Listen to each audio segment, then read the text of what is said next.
안녕하세요.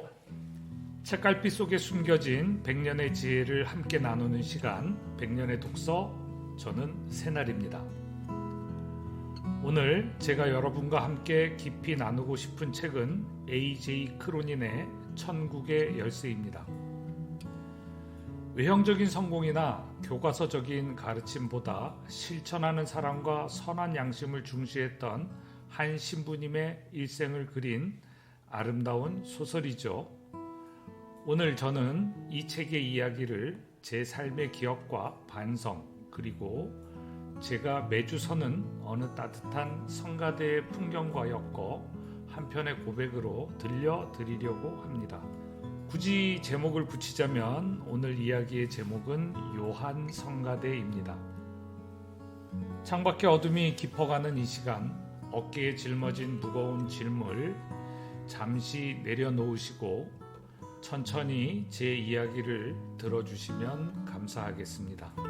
소설의 주인공 프란치스코 치섬 신부는 평생을 바쳐 겉모습이 아닌 실천하는 사랑을 보여준 인물입니다. 그는 억지로 개종을 강요하는 대신 병원을 세우고 배고픈 사람들에게 먹을 것을 내어주며 묵묵히 이웃의 곁을 지켰습니다. 화려한 성당을 짓고 세속적인 성공을 거두었던 그의 친구 안셀모 신부와는 너무나도 다른 길이었죠. 이 책을 읽으며 저는 천국의 열쇠가 과연 무엇인지 스스로에게 묻게 되었습니다. 성경을 보면 예수님께서 하늘나라의 열쇠를 주신 베드로는 본래 고기를 낚던 평범한 어부였습니다. 내가 너희를 사람 낚는 어부로 만들겠다 하시는 예수님의 말씀을 듣고 곧바로 제자가 되었지만 훗날 십자가의 고난 앞에서 무서움에 떨며 예수님을 모른다고 3번이나 부인했던 참으로 나약하고 허물 많은 인간이었죠. 하지만 예수님은 티 없는 성인이 아니라 그 나약함을 뼈저리게 뉘우치고 받아들인 베드로에게 천국의 열쇠를 맡기셨습니다. 이것은 저에게 아주 중요한 사실을 일깨워 줍니다. 수많은 문을 여는 그 단 하나의 열쇠는 거창한 종교의 이름이나 완벽한 사람들의 주머니 속에 있는 것이 아니라 바로 저같이 나약한 인간이 건네는 소박한 친절과 선한 양심이라는 사실을 말입니다. 책을 읽으며 치섬 신부의 낡고 헐렁한 옷자락을 마음으로 더듬다 보니 제 머릿속에는 까마득하게 잊고 지냈던 어렸을 때의 일이 떠올랐습니다. 1972년 대홍수 때의 일입니다. 온 동네가 물에 잠기고 먹고 입을 것이 모두 떠내려간 막막한 상황에서 어머니와 우리 가족은 배급소에서 나눠주던 라면과 밀가루, 하얗고 딱딱한 가루 우유로 겨우 줄임배를 채웠습니다. 저희만 그런 게 아니었죠. 수많은 사람들이 제재소의 양철 지붕 아래에서 비를 피하며 그렇게 살았습니다. 어머니는 굶주린 사람들에게 아무 조건 없이 내밀어진 그 따뜻한 구애의 손길에 감복하시어 누나와 동생 그리고 저와 함께 세례를 받으셨습니다. 비록 팍팍한 생활고에 곧 냉담으로 이어졌지만 미사에 참여하는 자식들의 손에는 꼭 돈을 쥐어주시어 성당으로 보내셨습니다. 그렇게 저는 교회에서 제공하는 밀가루와 라면을 받아먹고 신앙생활을 시작했으니 저는 밀가루 신자가 맞습니다. 저의 시작은 분명히 밀가루 신자였으니 밀가루 신자라고 하는 것이 맞겠죠. 그래서인지 제 신앙도 그렇게 뜨겁거나 그렇진 않은 것 같습니다. 그냥 주일이 되면 성당을 찾고 노래가 좋으니 기도하는 마음으로 제 발걸음을 성가대로 향합니다. 어린 시절 저에게 성당은 어려운 교리를 배우는 곳이 아니었습니다. 성당 한쪽의 풀밭과 북적거리던 교리실은 흙투성이 발로 뛰어다녀도 누구 하나 눈살집 뿌리지 않던 즐거운 놀이터였습니다. 그저 조건 없는 편안함 속에서 사랑이 몸에 배어 들던 공간. 돌이켜보면 그것이 바로 치섬 신부가 평생을 바쳐 지키려 했던 문턱이 아주 낮아 누구나 기댈 수 있는 진정한 성당의 모습이 아니었나 하는 생각이 듭니다. 하지만 세월이 흘러 어른이 된 저는 어느 결에 그 순수했던 놀이터의 마음을 잃어버리고 말았습니다. 저는 한동안 성당 사람들을 바라보며 비판의 눈길을 보내곤 했습니다. 심지어는 아내에게조차요. 사람들이 겉모습에만 집착하고 교만해졌다고, 소설 속 안셀모 신부처럼 화려한 조직에만 신경 쓴다고 속으로 혀를 찼습니다. 신앙의 본질을 잃어버렸다고 타인을 너무 쉽게 재단한 것이지요. 하지만 아주 조용히 고개를 숙이고 저 자신을 향해 스스로 질문을 던져봅니다. 과연 나는 그들을 비난할 자격이 있는가? 나는 흠없는 천국의 사람인가? 아닙니다. 가만히 제 마음의 밑바닥을 들여다보니 저 역시 한없이 이기적인 인간일 뿐이었습니다. 누군가를 내 기준대로 평가하고 내 마음속에 선을 그어 좋은 사람과 나쁜 사람을 나누는 오만함, 타인을 향해 뾰족한 잣대를 들이밀며 손가락질하던 제 마음이 바로 가장 무서운 교만이었습니다. 결국 천국의 열쇠가 아닌 지옥의 열쇠는 다른 누구도 아닌 바로 저 자신을 향한 것이었죠. 타인을 향해 함부로 잣대를 들이대던 그 교만함으로 저 스스로 지옥의 열쇠를 쥐고 그 문을 열고 그 안으로 들어갔던 것입니다. 겉으로는 사랑을 말하고 속으로는 수없이 지옥의 열쇠를 만지작거렸던 실수투성이 인간이 바로 저라는 것이죠. 그렇다면 제가 스스로 열고 들어간 그 문을 닫고 다시 천국을 마주하는 방법은 무엇일까요? 매주 미사를 참례하고 성경과 교리를 공부하는 것도 좋은 길이지만 꼭 거기에만 길이 있는 것은 아니라고 저는 생각합니다. 저는 그 답을 제가 매주 서는 저희 일상 속에 자리한 무실동 요한 성가대의 풍경 속에서 찾았습니다. 우리 요한 성가대의 지휘자 선생님과 반주자 선생님은 뛰어난 실력을 갖춘 전문 예술가들입니다. 하지만 그분들 앞에 서 있는 저희 단원들은 그저 기도하는 마음으로 정성을 다하는 신앙인일 뿐이죠. 서투른 악보에 지휘자의 손끝을 바라보지도 못하고 심지어는 성가책 속에 머리를 박고 허둥대는 경우가 많습니다.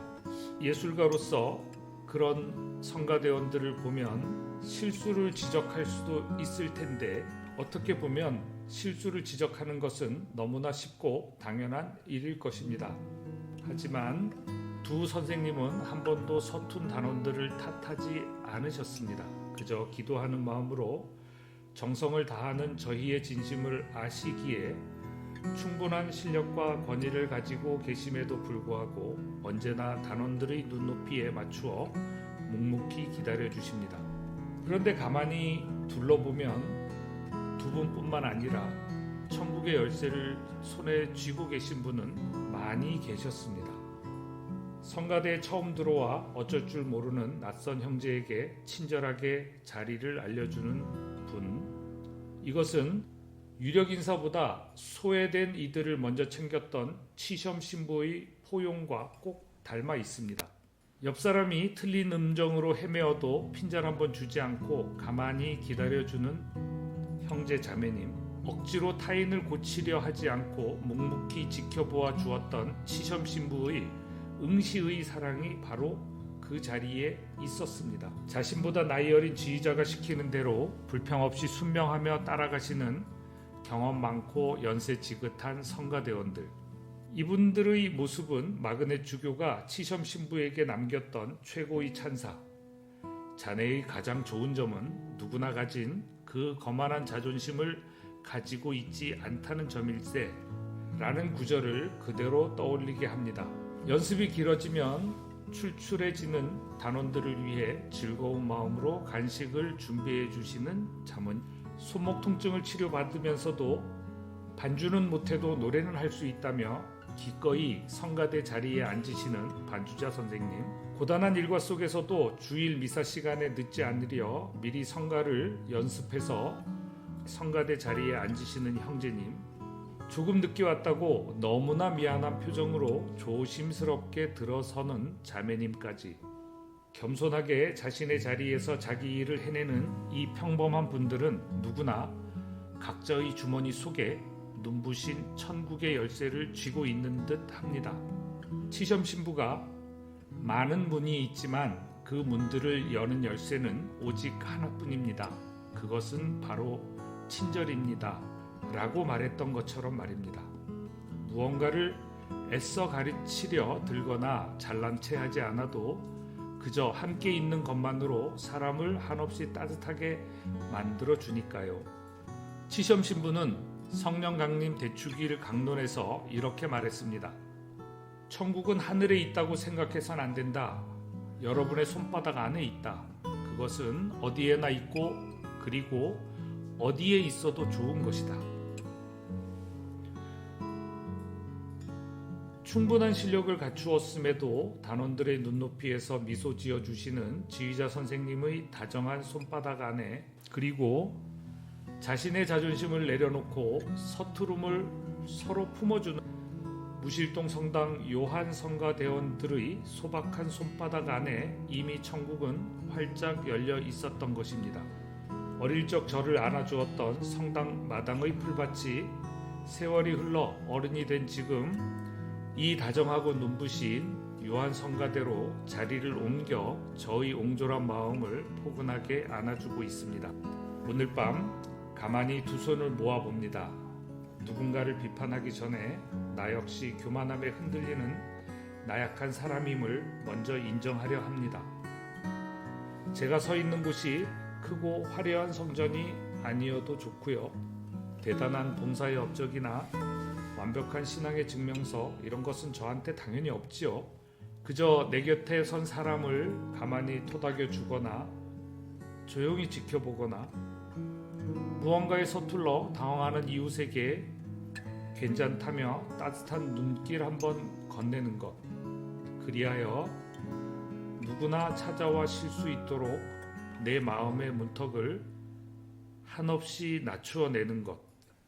그렇게 요한 성가대 안에서 성당에서 그리고 제가 살아가는 이 사회 속에서 묵묵히 친절을 베푸는 분들을 떠올려 봅니다. 엘리베이터에서 마주칠 때마다 먼저 웃으며 인사해주는 이웃의 따뜻한 미소가 두 번, 세 번 쌓이다 보면 아파트가 삭막하다는 말도 어느새 나무의 말이 되어버립니다. 거창한 철학이 없어도 이 작고 다정한 친절의 열쇠들이 모여 저의 일상을 그리고 이 세상을 참으로 살만한 곳으로 만들어줍니다. 긴 시간 저의 보잘것없는 성찰의 이야기에 귀를 기울여 주셔서 진심으로 감사합니다. 100년의 독서에서는 여러분의 솔직한 독서 리뷰를 투고받고 있습니다. 책을 읽으며 받은 느낌을 다른 청취자분들과 공유하고 싶으신 분은 사연을 보내주시면 적절하게 읽기 쉬운 원고로 바꾸어 소개해드립니다. 어디에 사는 누구 정도로 간단하게 소개하셔도 좋고 원하시면 소개 없이 느낌만 공유해도 좋습니다. 여러분들의 많은 참여를 바랍니다. 100년의 독서는 책 속에 숨겨진 지혜를 삶 속에 실천하는 여러분의 살아있는 느낌을 사랑합니다. 고전의 향기가 현재의 삶 속에 실현되기를 기대하는 100년의 독서, 저는 새날이었습니다. 행복하고 평화로운 꿈 꾸시기를 기도드립니다.